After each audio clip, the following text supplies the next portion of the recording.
What's up mga kababayan? News that matters here. Dito sa video natin ngayon ay ating panonoodin o pakikinggan si General Macanas. Ngayong taon pa lamang bumubuo na ng Senate list ang ating Vice Presidente na si Sara Duterte sa mga individual na pwedeng tumakbo sa pagkasenador sa taong 2025. At isa na nga rito mga kababayan na inunahan niya na ang kanyang mga kapatid at si Tatay Digong tatakbo sa pagkasenado. Kaya naman nabahala ang mga kabila.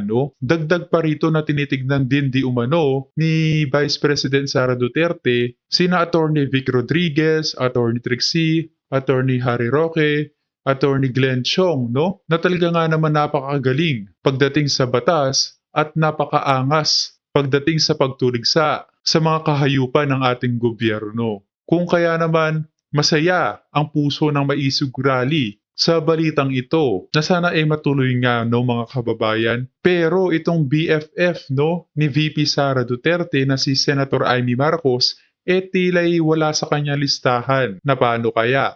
Pero bago ang lahat mga kababayan, huwag niyo po sana nakalimutan mag-like at subscribe para updated ka sa mga uploads ko araw-araw. At yun na nga mga kababayan, ang konklusyon ng taong bayan dito kung bakit wala sa listahan ni VP Sara Duterte itong si Senator Amy sa kanyang senatorial list dahil ayaw niya nang mabudol pa na tama na ang mga Marcoses siguro mga kababayan. Kung kaya naman hindi ko na patatagalin pa, heto na ang buong video.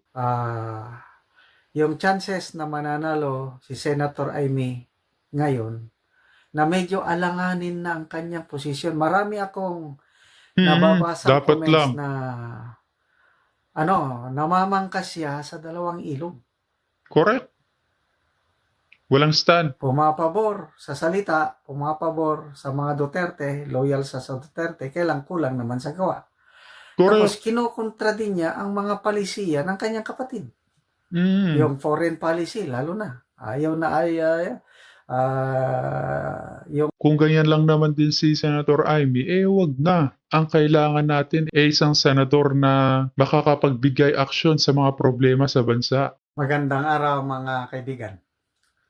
Gusto kong i-share sa inyo ang isang political development na magpapakita yung tunay na kulay o tunay na loyalty ni Senator Amy pagdating sa politika. Kanino ba siya talaga kakampi? Sa kapatid niya, blood is thicker than water? O dito kay VP Sara na sinasabi niyang kaibigan na hindi niya iiwanan at susuportahan all the way? Okay. Yung pag-resign ni VP Sara, although hindi niya sinabi yung tunay na dahilan, marami ang nagsasabi, mga political analyst, na it is because of politics. Hindi niya na makursunadahan, hindi niya na maatim yung nangyayari sa Marcos administration, kaya umalis siya. So, itong nalalapit na midterm election, kitang-kita sa galaw ni VP Sara na she wants to lead the opposition at magkaroon siya ng sariling Senate slate. So, pagdating sa Senate race ngayong midterm election, saan ba si Senator Amy? Sa ticket ng administrasyong PBBM o dito sa ticket ni VP Sara? Okay, ito na po ang kasagutan. Sa headlines ng Philippine Star, title is, Amy seen to be in admin's 2025 Senate slate.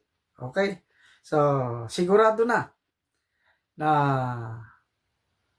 may isama si Senator Amy sa Marcos admin na ticket.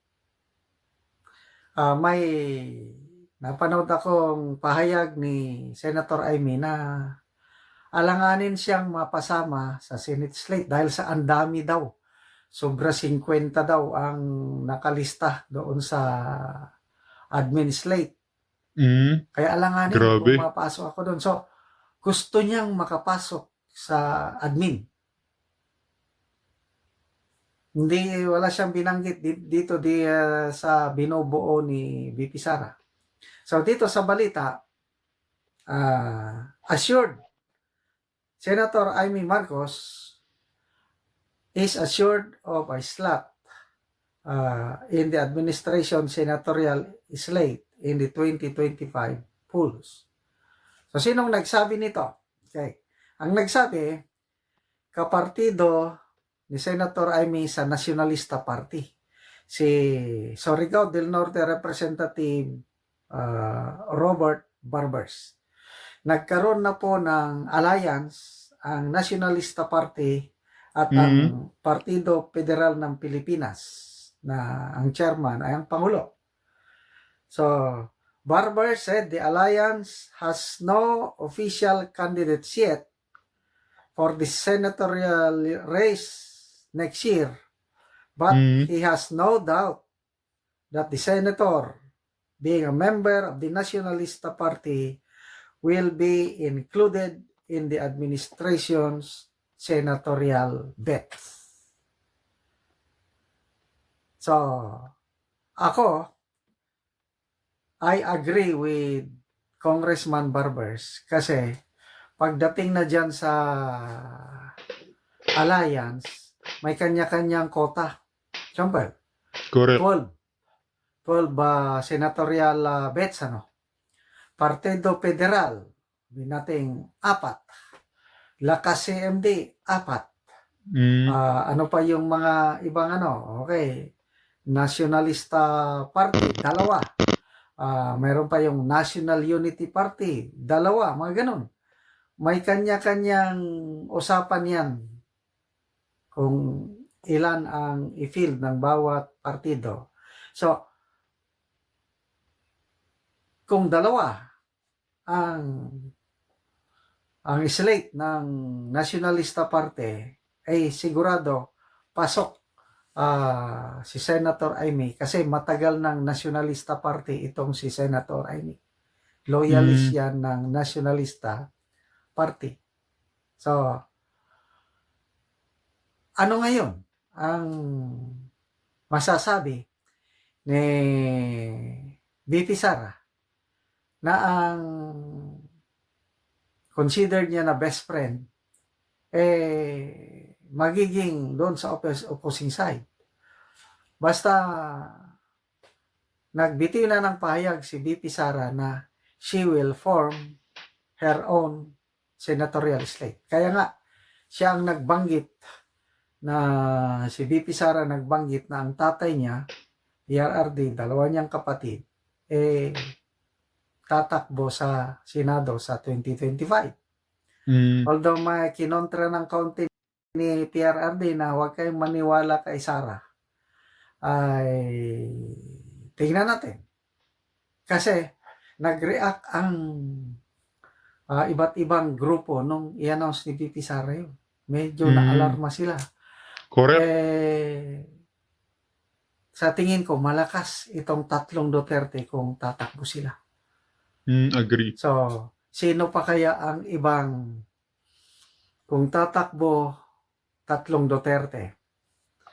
Senator Bato, Senator Bongo. 2, 5 na. Tolentino, hindi ko alam kasi although PDP laban si Tolentino, baka mapunta sa administrasyon Tolentino, alanganin si Tolentino. I don't know. Says Attorney Vic Rodriguez, sana tatakbo si Attorney Vic Rodriguez. Sana nga. Magaling sana yun tatakbo ulit sina Attorney Harry Roque, Attorney Glenn Chong, Attorney Panelo. Marami sila Attorney basta Trixie. mayroong panlaban ni VP Sara sa senatorial race ngayong 2025 kasi napaka-importante itong midterm election. So balik tayo kay Senator Amy. Ano sa tingin nyo? Yung pagdikit ng kapatid niya sa US, ayaw na ayaw niya. Kaya, ayun, naglabas siya ng video na sinabi niya tungkol sa plano ng China na aatakihin daw tayo ng China ng hypersonic missiles. Dahil galit ng China sa Pilipinas, dahil dumikit ang kapatid ni Senator Amy sa Amerika. So, these are very alarming statements. Kaya, saan ba talaga si Senator Amy? Kontra administrasyon o pabor sa mga Duterte? Wala akong makitang klaro na ano niya eh. Dahil kung talagang maka-Duterte siya, dapat all throughout, suportan niyang Duterte at all throughout, labanan niya na ang kapatid niya. Kaya lang, siguro, tunay na yung kasabihan na blood Blood is is thicker than thicker than water. water. So, tingin ko, alanganing manalo si Senator Amy kasi marami ng mga Duterte diehard supporters na kini-question mark na ang kanyang loyalty sa mga Duterte. Ganon din sa mga Marcos loyalists. Agree. Medyo kini-question mark na rin nila ang loyalty ni Senator Amy. Kaya, nako, delikado yan yung mamangka ka ng dalawang ilog. By the way, July 2 ngayon, huwag nating kalimutan let's greet the former First Lady Imelda Marcos. Birthday niya ngayon. 95th birthday niya. I don't know kung anong kanyo sa mga Marcos. Basta ako, malaking utang naming mag-asawa sa Marcos Sr. at itong First Lady Imelda Marcos. Marami silang nagawang maganda sa Pilipinas nung panahon nila. Kaya ako, ipagdasal ko pa rin, i-greet ko ng happy birthday ang forever First Lady Imelda Romualdez Marcos. Sana magtagal pa ang kanyang buhay, but nakakalungkot sa nangyari dito sa Marcos Jr. na malayo siya sa pamamahala ng Marcos Sr.